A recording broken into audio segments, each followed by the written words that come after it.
देवी के जाते रहे तीर्थ पे, तो दुनिया थोड़ी बदलेगी। बस एक आध की इच्छा पूरी हो जाएगी।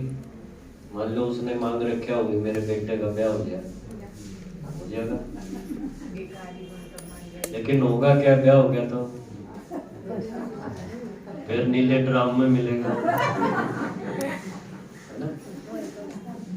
फिर और किसी देवता के जाके खड़ी होगी कि यह तो बहुत उल्टी बन गई, ड्राम से निकालो। तो भगत बेचारे इच्छाएं तो पाल लेते हैं, लेकिन ये आगे पीछे का उनको नहीं पता, यानी आदि मध्य अंत का नहीं पता। इसलिए एक के बाद एक अनेक समस्याओं में घिरे रहते हैं और ऐसे जिंदगी टप जाती है। और ये पता नहीं कि इसके बाद जिंदगी जो मिलेगी वो कैसी होगी, क्यों किसी भक्ति के किसी शास्त्र में ये बातें क्लियर नहीं है। ऐसे तुक्के तो मार रखे हैं, अनुमान लगा रखे हैं, लेकिन जैसा क्लैरिटी अभी है जो बाबा ने अभी बताया है कि तुम ये बनोगे, ये एक को भी नहीं पता। तो देखो हम वो जाबाज हैं जो अभी फिर से दुनिया बदलने के लिए जिन्होंने अपना क्या कर लिया है, अपना गांडीव उठा लिया है। गांडीव क्या चीज है? धनुष। किसका है? अर्जुन का। तो आपको लगता है मैं अर्जुन हूं? किस किस को लगता है अर्जुन हूं? हाथ उठाओ उठाओ उठाओ। Very good. देखो अर्जुन, अब अर्जुन के लिए भगवान को उतरना पड़ा था, क्योंकि उसको पता था कि दुनिया बदली जाएगी तो इससे बदली जाएगी, है ना? इसमें है वो चीज कि अगर इसको मैं सही समझा दूंगा तो ये दुनिया बदल देगा। तो शिव बाबा ने भी यही किया। शिव बाबा का अर्जुन कौन सा है? ये रथ। क्योंकि रथ लिया ना, और रथ का भक्ति में सूत उड़ा दिया। रथ सुन के और क्या खड़ा कर दिया कुरुक्षेत्र में? घोड़े गाड़ी का रथ। अब भगवान को घोड़े गाड़ी का रथ की क्या जरूरत है? उससे क्या दुनिया बदली जाएगी? तो इतनी गहरी गहरी बातें जब उनको पता चली, जो मंगते हो गए थे, जो करबद्ध होके हाथ जोड़े खड़े थे, उनको जब पता चली कि अरे ये तो मैं हूं, मेरी मूर्ति है, मेरी जरूरत है उसको, तो उसके अंदर एक बहुत जबरदस्त शक्ति आनी शुरू हुई। कैसी शक्ति? अंदर की। अंदर की शक्ति की बातें हैं सारी। अंदर उसके मन में यह आ गया कि अब तो साधारण नहीं जीना है, ऐसे नहीं मर जाना है जैसे और जन्मों में होता आया है। अब तो ऐसा कुछ करके जाना है जो आने वाली पीढ़ियां कथाएं लिखे, हमारी हिस्ट्री बन जाए, इतिहास रचेंगे। ये उसके मन में आ गया। इसके मन में आ गया अर्जुन के। पहले तो उसके प्रश्न दिखाए हैं बहुत सारे, युद्ध को तैयार नहीं होता वो, लेकिन भगवान ने हर तरह से उसको बताया कि ये युद्ध बहुत जरूरी है। तू बेशक राजा बनने की इच्छा नहीं रखता, स्वर्ग की इच्छा नहीं रखता, लेकिन पूरी मानव जाति इस युद्ध के बाद सतयुगी हो जाएगी, देवता बन जाएंगे, पूरा परिवर्तन हो जाएगा। नहीं तो वो बोले मुझे स्वर्ग की इच्छा नहीं है, इनको मार के मैं क्या स्वर्ग का करूंगा, क्यों ये मेरा गुरुजी है, ये मेरा दादा है, ये मेरा फलाना है। तो भगवान ने देखा कि ये तो गड़बड़ करेगा, इसकी बुद्धि ठीक करनी पड़ेगी, है ना? तो बुद्धि कैसे ठीक की? उस रथ पे चढ़ के करे, बिना रथ के नहीं होनी। रथ की जरूरत पड़ेगी। रथ के ऊपर बैठ गया और बैठ के उसके एक एक सवाल का बड़ी तसल्ली से जवाब दिया। और बताते हैं 18 दिन तक वो ज्ञान चला। 18 अध्याय है ना गीता के। आखिर में उसको पक्का हो गया, नष्टो मोहा स्मृति लब्धा। आखिर में हुआ। फिर उसने अपना गांडीव और फिर तो आप समझो उसके आगे कौन टिक सकता था, कि वो जाबाज था पहले भी। सिर्फ वो हनुमान भूल गया था अपनी शक्ति, तो जामवंत ने याद दिला दी। ऐसी कहानी उस दूसरी कथा में ऐसा बना दिया। तो असली बात तो है शिव भगवान जिसका रथ नहीं, जिसका शरीर नहीं, बिना शरीर का, उसको रथ की जरूरत पड़ती है। कब? जब वो दुनिया बदलने के लिए हमारे बीच में इस धरती पर आता है। एक ही ऐसी आत्मा है वो जो मां के पेट से जन्म लेके नहीं आएगी। एक। बाकी इस दुनिया के नाटक में देखो 700-800 करोड़ आत्माएं खेल रही हैं, पर एक भी उस जैसी नहीं है। चाहे राम हो, कृष्ण हो, कोई और देवता हो, कितनी बड़ी कथा बना रखी हो, महिमा कर रखी हो, एक भी शिव जैसी नहीं है। क्योंकि वो सारी कैसी हैं? मां के पेट से जन्म लेके आने वाली। इसलिए उनकी बैटरी पहले जन्म में तो रहेगी गजब की, फिर धीरे धीरे क्या होगा, नई बैटरी धीरे धीरे मोबाइल की कम हो जाएगी ना, और आखिर में कैसी हो जाएगी, करबद्ध होके खड़ा होगा, अपनी मूर्ति के आगे खड़ा होगा, दे दे दे दे, है ना। अब भगवान ने आके उसको क्या दिया, उसको पहचान दी, एक स्मृति दिला दी कि बच्चे तू अपने जन्मों को नहीं जानता, क्योंकि तू देहभान में आ गया, शरीर समझ के हर एक जन्म में, और 2-4 जो परिवार के थे उनमें बंधा बंधा बैल की तरह घूमता रहा, जैसे बैल घूमता ना, कोल्लू का बैल, ऐसे घूमता रहा। फिर वो टाइम पूरा हो गया, शरीर छोड़ दिया। फिर आत्मा ने एक और जन्म ले लिया, वहां भी परिवार तो मिलेगा, 2-4 वहां पाल लिए, फिर वहां बलद की तरह घूमता रहा। ऐसे घूमते घूमते वो और एक जन्म में चलता है, तो गिरावट आती गई। अब उसने बोला कि तू ये सोच से बाहर आ जा कि मैं शरीर नहीं हूं, मैं तो इसके अंदर बैठी हुई एक आत्मा हूं। ये शुरुआत की। देखो भगवान कैसे शक्ति भरता है ना, गीता में तो अध्याय जोड़ दिए, लेकिन भगवान का शक्ति भरने का तरीका कितना गजब का है कि सबसे पहला ही पाठ उसने ये बताया कि तू आत्मा, और आत्मा के जन्म और भी बहुत हुए हैं। अब तुझे वो करना है जिसको दुनिया याद करेगी, जिसकी दुनिया गीत बनाएगी, कथाएं बनाएगी, भजन बनाएगी, नाचेगी, जय जयकार करेगी, झंडा लेके घूमेगी, कांवड़ उठा के घूमेगी, नंगे पांव घूमेगी, भूखे रहेगी, ये शक्तियां आ जाओ जागरण में जगाएंगी। देवउठनी 11 में करते हैं कि उनके जागे बिना दुनिया का उत्थान होगा नहीं, सुख की दुनिया यानी उत्सव आएंगे नहीं। तो देखो एक घटना इस दुनिया के नाटक में बहुत जबरदस्त है, और वो घटना क्या है जिसकी हमने कथाएं तो सुनी, और असलियत में ये कब की बात है, और असलियत में क्या हुआ था, इससे बड़े बड़े विद्वान भी अनभिज्ञ नहीं जानते। वो एक घटना थी कि वो नीचे उतरता है जिसको अपना शरीर नहीं होता थोड़े समय के लिए नीचे उतरता है, सदा नहीं बैठा रहता। सदा बैठा रहेगा तो अंधेरा कैसे हो? ये बल्ब जब तक जल रहा है तो अंधेरा कैसे होगा?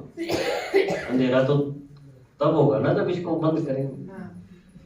तो भगवान अगर सदा यहाँ बैठा रहता कण कण में या हमारे भीतर है तो हमारी ये मंगते वाली स्टेज थोड़ी आती। हम तो महावीर होते। लेकिन भगवान आता ही ऐसे समय पर है जब अंधेरा हो जाता है, रात्रि।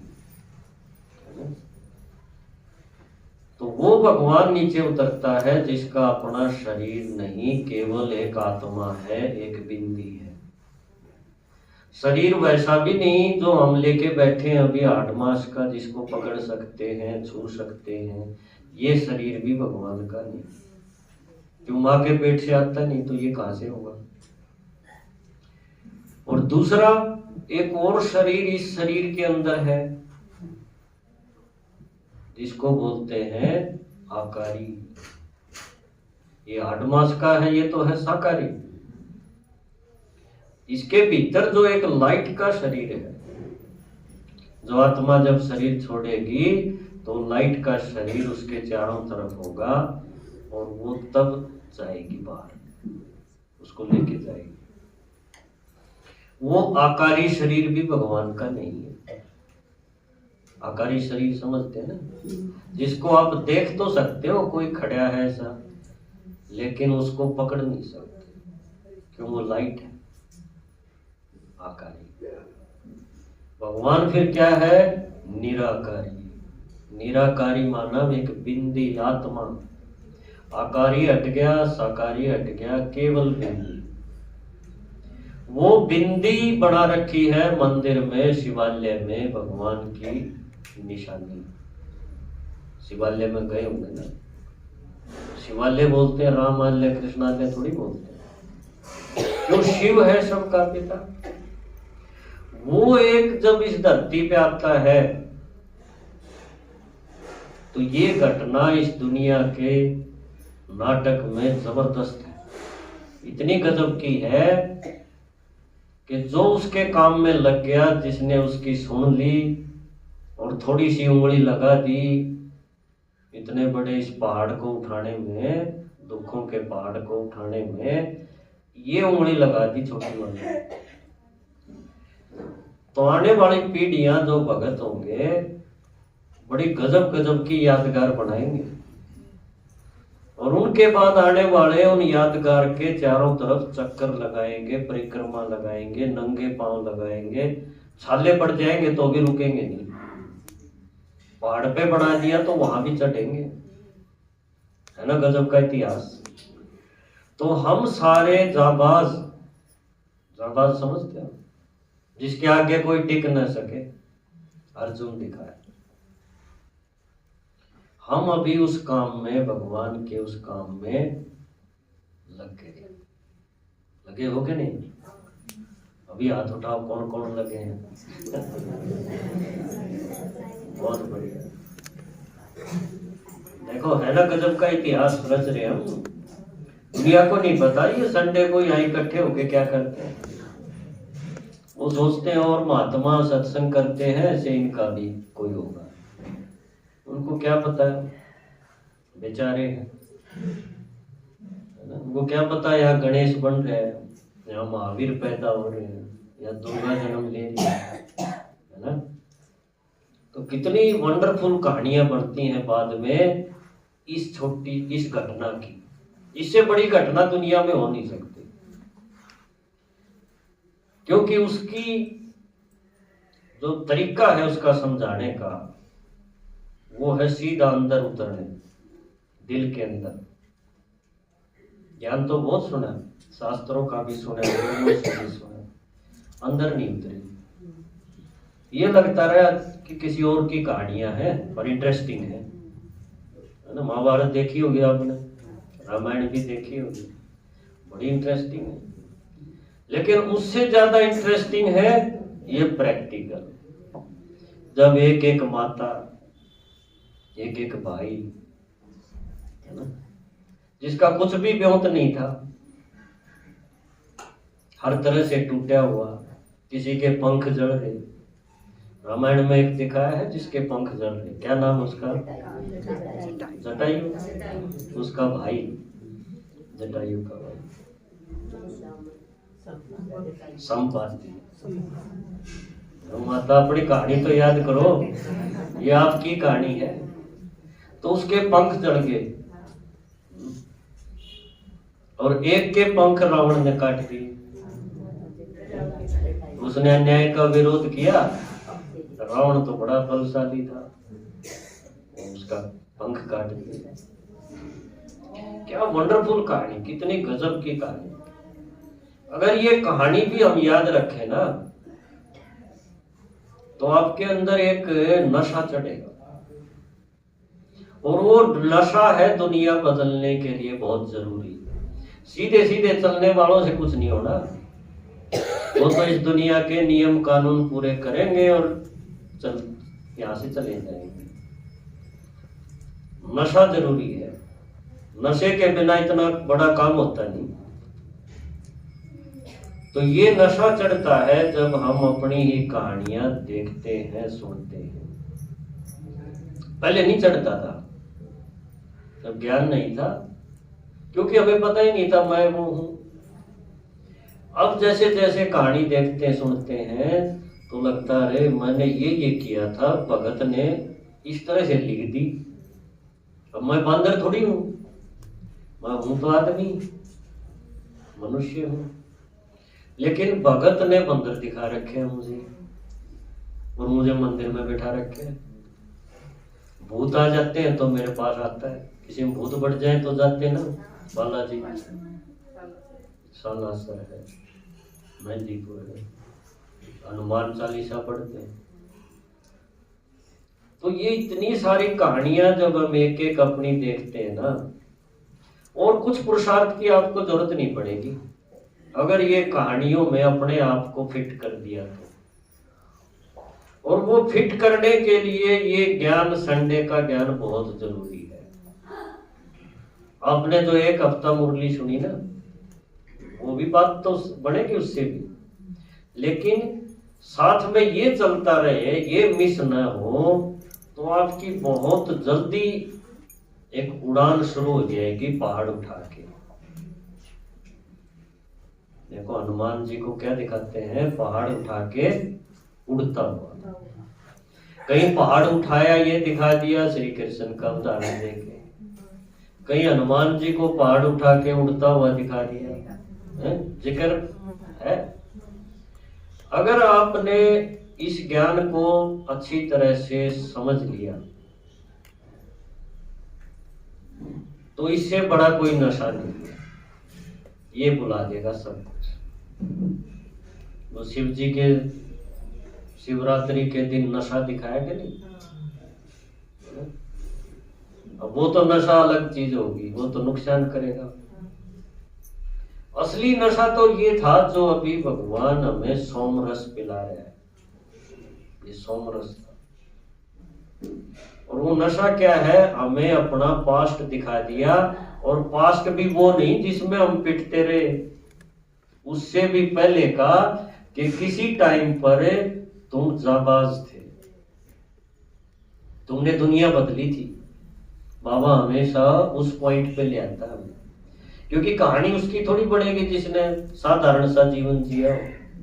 कहानी बढ़ती है जिसने सिर दिया हो उसकी, चाहे वो सिख धर्म की हो, चाहे श्याम जी की हो, चाहे गणेश की हो, इन सब ने सिर दिया है ना। लेकिन सिर देने का मतलब हमने जो पुरानी दुनिया के हिसाब से जीवन शैली अपना रखी थी, तरीका जो पकड़ रखा था, वो सिर कटना है। ऐसे सिर नहीं कटना कोई गंडासा लेके जैसे उसमें दिखाया है, वो तो भक्ति में लोगों ने त्याग दिखाया है, उनका बलिदान दिखाया है। लेकिन भगवान ने ऐसा नहीं कहा था। भगवान ने तो बोला था कि इससे पहले, मेरे आने से पहले, इस ज्ञान से पहले तूने जो भी धारणाएं अपना रखी हैं पुरानी दुनिया के तौर तरीके, रस्म रिवाज, ये सिर काटना है, क्योंकि ये जब तक रहेगा तो नई दुनिया बनेगी नहीं। देखो क्यों, नई दुनिया कैसी है? नई दुनिया है जिसमें आत्माएं जन्म लेंगी, लेकिन विकार से नहीं। ये गजब की बात है, विकार से जन्म नहीं है। जिसको बाबा कहता है पतित पावन मैं एक ही हूं। पतित माना जिसका जन्म अभी हो रहा है, हम सबका जैसे हुआ। ये मिट्टी से जन्म दिखा रखे हैं, गणेश का जन्म मिट्टी का दिखाया ना शरीर, लेकिन पूजा होती है। तो ये मिट्टी की जो पैदाइश है, मैल की, विकार की, ये भगवान के आने के बाद ये सिस्टम बंद हो जाता है। भगवान नहीं आता, उसकी कथाएं चलती हैं, तब तक तो ये चालू रहता है। लेकिन भगवान जब आ गया, उसने बता दिया मैं आ गया, और अब ये सिस्टम खत्म। और नई दुनिया में जो आत्माएं आएंगी, उनके सिर के पीछे मूर्तियों में सफेद पहिया दिखा है। देखा आपने चक्कर? हर एक देवी देवता के सिर के पीछे मूर्तियों के चक्कर दिखा है सफेद। वो निशानी है उनके जन्म की, कि वो जन्म कैसा है, योग बल का जन्म है। ऐसा नहीं है जो आज देख रहे हैं। इसी की निशानी भक्ति में नवरात्रों में क्या दिखाया है? छोटी छोटी कन्या। बड़ी कन्याओं को नहीं जमाते, छोटी छोटी पकड़ के लाते। अब किसी ने पूछा नहीं भाई छोटी को, कन्या तो कन्या है, लेकिन छोटी। शास्त्रों में एक चीज और दिखा दी कि जब सृष्टि की रचना हुई तो कन्याओं ने ब्रह्मचर्य व्रत का पालन करके सृष्टि की रचना की। अब वो रचना कैसी होगी ब्रह्मचर्य व्रत का पालन करके? तो वो दुनिया की रचना जो भगवान ने बताया ना, निर्विकारी दुनिया, पावन दुनिया, वो दुनिया की रचना होती है। और ये काम कोई गुरु गोसाई, कोई देवता के बस का नहीं। क्यों? जो शरीर का आधार लेने वाले हैं ना, एक जन्म में शरीर लिया, छोड़ा, फिर लिया, फिर छोड़ा, उसके बस का नहीं है। ये ताकत उस एक की है जो बिना शरीर का है, और थोड़े समय के लिए जो ज्ञान सूर्य प्रकट होता है, उसको प्रकट होना दिखाया है स्वयंभू। और वो जब ये बातें बताता है ना, सत्य, तो वो सुना तो था सत्य की विजय होती है। और विजय कैसी? झंडे तो लगा दिए हमने, हनुमान जी का अलग झंडा, श्याम जी का अलग झंडा, देवी माँ का अलग झंडा, और जय जयकार भी करते हैं। विजय कोई ऐसी थोड़ी थी, कोई युद्ध आमने सामने दो सेनाएं खड़ी हो, ऐसा नहीं था। युद्ध था पुरानी दुनिया से जो हम लेके आए हैं, जो संस्कार जैसे लेके आए हैं, उनका सिर काटना है। क्योंकि वो वादा है, वो नई दुनिया बनने नहीं देंगे। जिसके ये बात समझ में आ गई तसल्ली से, वो फिर साधारण नहीं होगा। पहले उसके अंदर एक मूर्ति तैयार होती जाएगी, एक योद्धा की स्टेज आएगी। युद्ध करते करते अपनी बुराई पर वो विजयी हो जाएगा, जिसका एक शास्त्र में दिखाया है श्री कृष्ण सांप के ऊपर चढ़ के नाचा। दिखाया ना, सांप दिखाया और उनके ऊपर नाचा, 5 फण का, है ना। या फिर विष्णु की कथा देखो तो विष्णु, हाँ, वो भी सांपों के ऊपर सोते हैं। अब आपके घर में एक सांप बढ़ गया हो, या कोई मेरे जैसा गलती तो मजाक में फोन कर दे भाई थारा सांप बढ़ गया, तो आप सो के दिखाओ। सारा परिवार लाइट जला के, और जब तक उसका कुछ समाधान नहीं हो जाएगा सो नहीं सकता। और जो सांपा का ऊपर सुत्या हो तो वह स्टेज है, वो असल में आत्मा की पावरफुल स्टेज है। क्योंकि सांप क्या है? विष। और विष किसको बोला है? विषय सागर में, यानी गोते खाना, विकारों में गोते खाना। ये स्टेज कब आई? अपने आप से नहीं आई। अपने आप से तो बैटरी डिस्चार्ज होती है, चार्ज होती है जब उससे मिलते हैं। कितने मिले हैं उससे? एक बार हाथ खड़ा करो। कितने मिले हो? वाह भाई, गजब, ताली बजाओ अपने लिए।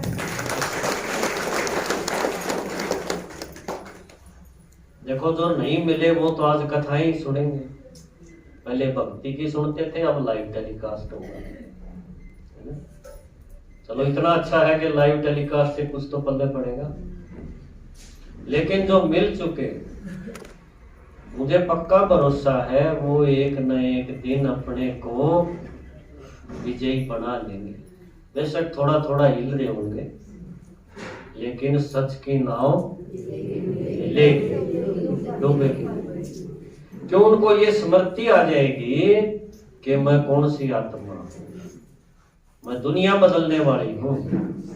बस ये एक स्मृति हमारे अंदर रोज आ जाए, बनी रहे तो बहुत गजब की बात है। लेकिन बीच बीच में भी अगर आपने ये डोज ले ली कि मैं कौन हूं, मैं आत्मा तो हूं, ये तो पहला पाठ है। पर आत्मा तो और भी है, इस देश में मेरी आत्माएं हैं, दुनिया बदलने वाली, पहाड़ उठाने वाली, महावीर है। तो ये स्मृति ही हमारा राजयोग है, जो हम बाबा को याद करते हैं ना, राजयोग। ये कोई अलग नहीं है, ये अपने को बहुत अच्छी तरह से सुन सुन के, समझ समझ के, ऐसा अपने अंदर एक इमेज क्रिएट करनी है, एक फोटो अपना भीतर में बनाना है कि मैं ये हूँ। जैसे एक बच्चा जो बॉक्सिंग की तैयारी कर रहा हो, है ना, क्योंकि मैं जहाँ ड्यूटी करता हूँ तो वहाँ बॉक्सिंग का बड़ा वो है, कड़वास गाँव में, तो सारे बच्चे लगभग वो बॉक्सिंग की तैयारी करते हैं। जो एक ओलंपिक खेल लिया उन्होंने से, तो उन्होंने देखो जो अच्छे अच्छे जो खिलाड़ी हैं, उन्होंने क्या कर रखे हैं, अपने घर में फोटो टांग रखे बड़े बड़े बॉक्सर्स के। कोई मोहम्मद अली का टांग के बैठे, माइक टाइसन का, कोई किसी और का। और वो हमेशा उसको देख देख के उसका नेट में पढ़ते हैं, इसने क्या क्या किया, किस लेवल तक गया। और तब उनको पक्का होता है, उनके अंदर एक सपने के रूप में, पहले तो सपना ही होता है जब तक आदमी न बने कुछ, लेकिन वो सपने को साकार करने का तरीका और एक प्रेरणा, एक हिम्मत वो उसके अंदर रोज आती है।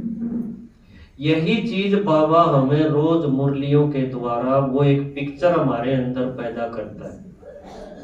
हर एक मुरली में यही है, एक पिक्चर हमें दे रखी है। तो बाबा कहता है एम ऑब्जेक्ट कि बच्चे तू ये था। तसल्ली नहीं हो तो वो कथा जाके सुन ले, पंडित जी सुनाएगा, तूने पहाड़ उठाया था। ये जिसको बार बार ये स्मृति आ गई, मैं ये हूं, मैं ये हूं, मैं ये हूं, और एक दिन वो पक्का हो गया, तो बाबा कहता है वो जबरदस्त पद पाएगा, एक नंबर का पद पाएगा। और उसके आगे कोई माया की चीज, कोई पुरानी दुनिया का कोई संस्कार टिकेगा ही नहीं। वो है अर्जुन, समझे? बेशक वो ज्ञान से पहले उसके बड़े बड़े महारथी थे, उनसे सीखा भी था, लेकिन ज्ञान होने के बाद उसके अंदर कुछ दिव्य अस्त्र शस्त्र आ गए, जिनके आगे टिक नहीं सकता फिर इस दुनिया का आदमी। जिसको ये ज्ञान नहीं है वो टिक नहीं पाएगा। तो बाबा हमें जो सहज जो ये चीजें बताता है ना, जिसमें हमें कुछ भी नहीं करना, सिर्फ बैठ के ये याद करना है कि मैं फलाने की माँ हूँ, उसकी पत्नी हूँ, उसकी दादी हूँ। नो, क्या करेंगे? उसको काटा मारने से जिंदगी कैसी हो जाएगी? नीरस तो नहीं हो जाएगी? नहीं हो। क्योंकि बाबा कहता है जिम्मेवारी अलग चीज है, लेकिन अंदर में स्मृति लाना है। आपने ये नहीं कि वो बेटे के काम छोड़ देने हैं या पोते के काम छोड़ देने हैं, ये नहीं करना। ये चलते रहेंगे कि ये तो आप करोगे तो वो भी करेगा, ये तो समाज में जरूरी है। भीतर में एक तस्वीर तैयार होती जा रही है और वो तस्वीर ही आपके साथ जाएगी, जिसको कहते हैं आकारी शरीर, है ना? आकारी शरीर इस साकारी शरीर के भीतर है और वो तैयार होता है। जैसी सोच है, जैसे संस्कार है, उस हिसाब से वो तैयारी पकड़ रहे हैं, ऑटोमेटिक होगा। आप पुरुषार्थ नहीं करोगे तो भी होगा। कभी आप सोचो मैं तो ऐसा ही हूं ढीला, ये भगवान की शक्ति है। सिर्फ मैंने उसको सुनना है और एकांत में कभी कभी बैठ के सोचना है, समझे? कुछ चीजों को काटा लगाना है कि ये मैं नहीं हूं, और कुछ चीजों को टिक करना है, यस। तब देखना पुरुषार्थ गजब का होगा। कई बोलते हैं योग कैसे करें। पिछली बार एक क्लास बनाई थी हमने योग की, किसी ने कमेंट में लिखा एक बहन जी ने कि ऐसी क्लासेस और कराओ, लेकिन नहीं, जरूरत नहीं। असली बात क्या है? स्मृति। स्मृति जिसकी जैसी होती ना, उसका संसार, उसके संस्कार वैसे बनेंगे। अगर किसी के मन में यह आ गया मैं तो राजा का बेटा हूं, उसको नई पहचान मिल गई, उसी दिन से उसके हाव भाव, उसका चाल बदल जाएगी। मैं अपनी बताऊं एक छोटी सी बात। जब मैं हरियाणा टॉपर था, कब था? 86 में, है ना? तो मैं साधारण शायद था पहले, तो मुझे पता ही नहीं था पढ़ते पढ़ते इतना ऊंचे भी बात बनेगी, ये तो बाबा का ही कुछ कमाल होगा। तो जब मेरा फोटो अखबार में आया उस टाइम, तो मेरा गांव में निकलना मुश्किल हो गया। तो गांव का माहौल उस टाइम बढ़िया होता था, जात पात ज्यादा थी नहीं। तो उनको जो भी बड़े आदमी थे, बुजुर्ग से, उनको बस पता चलता ये वो है। और उससे पहले मैं एकदम साधारण था, गांव गली में, जैसे गांव में जोड़ में नहाना, कुत्ते को उड़ाना, खाकड़े को उड़ाना, इस तरह का था मैं। तो मेरे खुद ही पता नहीं था ये ऐसी कहानी बनेगी, मुझे नहीं पता था। हो गया वो, बाबा ने करवा दिया होगा। आज तक भी मैं समझ नहीं पाया क्यों गया वो। तो जैसे ही वो लोगों की नजर मेरे पे पड़नी शुरू होगी, ये रहा ये रहा, तो मैं सच बताऊं आपको, मैं अंधेरे में जाता था बाहर, जैसे शाम को या सुबह जाते हैं ना घूमने लैट्रिन वगैरह के लिए, तो मैं अंधेरे में निकलता था जाड़ के। क्योंकि कोई भी पकड़ के मेरे को गले लगा ले, मेरा सिर पकड़े रखे, वाह बेटा वाह बेटा, बड़ी मेरी चाल बदल गई। और मुझे ये हो गया, ये हुआ क्या, क्यों कभी सोचा ही नहीं था। तो ये ज्ञान भी ऐसा ही है। जिसने ये नशा चख लिया, शिव जी का ये नशा चख लिया, तो उसकी चाल बदल जाएगी, उसकी स्मृति से बदलेगा सब कुछ। बस आपको ये स्मृति लानी पड़ेगी कि मैं ये हूं, मैं जाबाज हूं। उसके हाथ जोड़ने वाला पार्ट खत्म, बल्कि और उसके आगे हाथ जोड़ेंगे जिसमें भूत आ रहे हो, वो लाइन लगा के खड़े हो जाएंगे। ये भी मारे, इसने नींद नहीं आती, डिप्रेशन में है, इसका कोर्स कराओ, इस पर कृपा करो। ऐसे आए हैं भिवानी में 2-3 सेठ जी। ये अलग बात है 2-3 महीने में वो चले गए, नहीं बस का है उनका, है ना? हमने कोशिश करी कि उनको नींद नहीं आ रही, उनकी लड़की दिल्ली से आके उनको छोड़ गई कि ये मेरे पापा हैं, इनको नींद नहीं आ रही, फैक्ट्री के मालिक तो हैं बड़ी सारी के। ठीक है, बैठ जाओ।